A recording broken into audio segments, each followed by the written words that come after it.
నోవహు జీవిత చరిత్ర. బైబిల్లోని ఆదికాండము అనే గ్రంథములో నోవహును గూర్చి ప్రస్తావించబడింది. నోవహు తండ్రి పేరు లెమెకు. నోవహు యెహోవా దృష్టియందు కృప పొందినవాడు. అతడు నీతిపరుడును, తన తరములో నిందారహితుడునై యుండెను. నోవహు దేవునితో కూడా నడచినవాడు. షేము, హాము, యాపెతను ముగ్గురు కుమారులు నోవహుకు ఉన్నారు. దేవుడు భూమి ఆకాశములను, సమస్త జీవరాశులను, మనుషులను సృష్టించాడు. నరులు భూమి మీద బాగా విస్తరించారు. దేవుని ప్రజలు అన్యుల కుమార్తెల అందచందాలకు ముగ్గులై వారిని వివాహం చేసుకున్నారు. వారి వలన సంతానాన్ని పొందారు. ఈ విధంగా దేవుని ఎడల భయభక్తులు లేని జనాంగము భూమిపై విస్తరించింది. ప్రజలు అక్రమ కార్యాలు చేస్తున్నారు. వారి ఆలోచనలు చెడిపోయాయి. ఇదంతా చూసిన దేవుడు చాలా సంతాపపడ్డాడు. నేను భూమిపై సృజించిన నరులను, ఇతర జీవరాశులను పూర్తిగా నాశనం చేస్తాను అనుకున్నాడు. నోవహు యెహోవా దృష్టిలో చాలా దయ పొందినవాడు. అతడు నీతిమంతుడు, నిందారహితుడు మరియు దేవునితో నడచినవాడు. దేవుడు నోవహును పిలిచి ఇలా చెప్పాడు: నేను మహాభయంకరమైన జల ప్రళయం ద్వారా మానవ జాతిని, సృష్టిలోని జీవరాశులను నాశనం చేయబోతున్నాను. అయితే నీవు నా దృష్టిలో నీతిమంతుడవుగా కనిపిస్తున్నావు. నేను చెప్పిన విధంగా నీవు ఒక పెద్ద ఓడను తయారు చెయ్యి. దానిలోనికి నీవు, నీ భార్య, నీ ముగ్గురు కుమారులు, వారి భార్యలు ప్రవేశించండి. నీ వెంబడి భూమిపై ఉన్న అన్ని జంతువులు, పక్షులు మరియు ప్రాకిడి పురుగులన్నింటినీ ఆడ మగ జంటలుగా ఓడలోనికి చేర్చండి. మీకు కావలసిన ఆహార పదార్థాలను సమకూర్చుకోండి. నేను జలప్రళయం రప్పించినప్పుడు నీవు, నీ ఓడలో ఉన్న ప్రాణులు మాత్రమే రక్షింపబడతారు అని చెప్పాడు. నోవహు దేవుని మాటలు విశ్వసించాడు. ఆయన చెప్పిన విధంగా చితిసారపు మానుతో ఒక పెద్ద ఓడను తయారు చేయడం మొదలుపెట్టాడు. దాని పొడవు 30 మూరలు, వెడల్పు 50 మూరలు, ఎత్తు 30 మూరలు. నోవహు ఓడను తయారు చేస్తుంటే చూసిన ప్రజలు నవ్వసాగారు. అతనికి పిచ్చి పట్టిందని ఎగతాళి చేయసాగారు. అతను చెప్పే మాటలు ఎవరూ నమ్మడం లేదు. అయినా వారి మాటలు లెక్క చేయకుండా నోవహు ఓడను తయారు చేశాడు.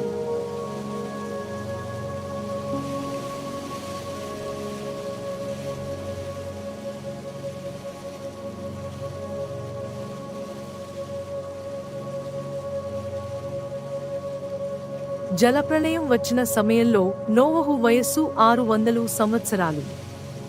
అతనితో పాటు అతని భార్య, కొడుకులు, కోడళ్లు మరియు జంటలుగా జంతువులు, పక్షులు, ప్రాకిడి పురుగులు ఓడలో ప్రవేశించాయి.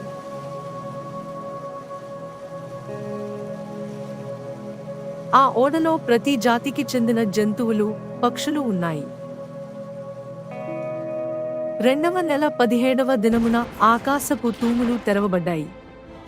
40 రోజులు ప్రచండమైన వర్షము కురిసింది. సముద్రాలు పొంగాయి. భూమిలోని నీటి ఓటలు పైకి వచ్చాయి. భూమి అంతా నీటితో నిండిపోయింది. ఓడ క్రమంగా నీటిపై తేలి ప్రయాణం చేయసాగింది. నీళ్లు 15 మూరల ఎత్తు నిలిచాయి. పల్లెలు, పట్టణాలు, చెట్లు, గుట్టలు అన్నీ మునిగిపోయాయి.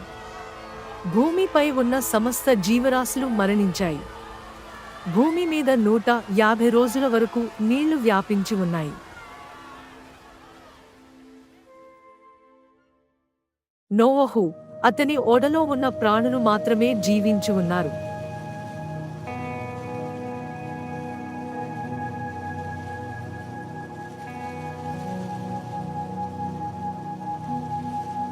ఏడవ నెల 17వ దినమున 150 దినముల తర్వాత ఓడ అరారాతు కొండ మీద నిలిచింది. నీళ్లు 10వ నెల వరకు నెమ్మదిగా తగ్గుతూ వచ్చాయి. నోవహు ఓడ కిటికీని తెరచి బయటికి చూశాడు. వర్షం ఆగిపోయిందని గ్రహించాడు. అతడు ఒక కాకిని బయటికి వదిలాడు. అది తిరిగి రాలేదు. తర్వాత ఒక నల్ల పావురాన్ని వదిలాడు. అది అటు ఇటు తిరిగి భూమి అంతటి మీద నీరు వ్యాపించి ఉన్నందున ఓడలోనికి తిరిగి వచ్చింది. 7 దినముల తర్వాత నోవహు మరలా ఆ నల్ల పావురాన్ని బయటికి పంపాడు. సాయంకాలము అది తిరిగి వచ్చింది. దాని నోటిలో ఒక ఒలీవ కొమ్మ ఆకు ఉంది. ఇంకా 7 దినాలు ఆగి అదే పావురాన్ని వదిలాడు. ఆ పావురం తిరిగి రాలేదు. అందువల్ల భూమిపై నీళ్లు పూర్తిగా తగ్గిపోయాయని నోవహు గ్రహించాడు. దేవుని ఆజ్ఞ అనుసరించి నోవహు, అతని కుటుంబ సభ్యులు ఓడలో నుండి బయటికి వచ్చారు.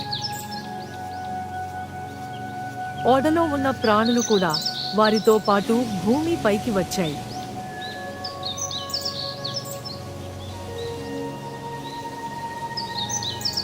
అప్పుడు దేవుడు నోవహుతో ఇలా అన్నాడు, నేను నిన్ను, నీ సంతానాన్ని ఆశీర్వదిస్తాను.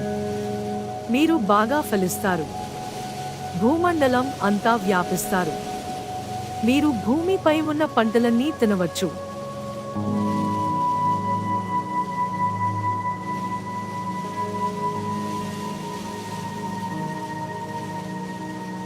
దేవుడు నోవహుతో అతని కుమారులతో ఒక నిబంధన చేశాడు.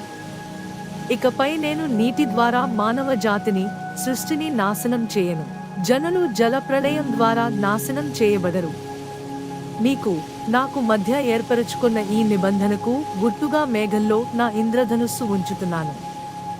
నేను దానిని చేసి భూమిపై ఉన్న సమస్త జీవరాశులకు నేను చేసిన నిబంధన జ్ఞాపకం చేసుకుంటాను. షేము, హాము, యాపెతు అనువారి సంతానం భూమి అందంతటా వ్యాపించింది. నోవహు వ్యవసాయం చేసి ద్రాక్ష తోటలు వేశాడు. జలప్రళయం అయిపోయిన తరువాత నోవహు 350 సంవత్సరాలు జీవించాడు.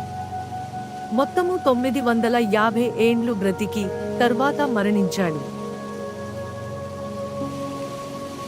నోవహు విశ్వాసికి సూచనగా ఉన్నాడు.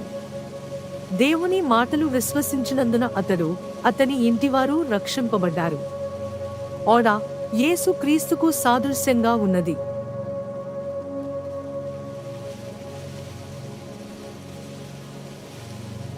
జలప్రళయంలోని పెనుగాలులు, వర్షము, పెద్ద అలలు అన్నీ ఓడను చాలా ఇబ్బంది పెట్టాయి.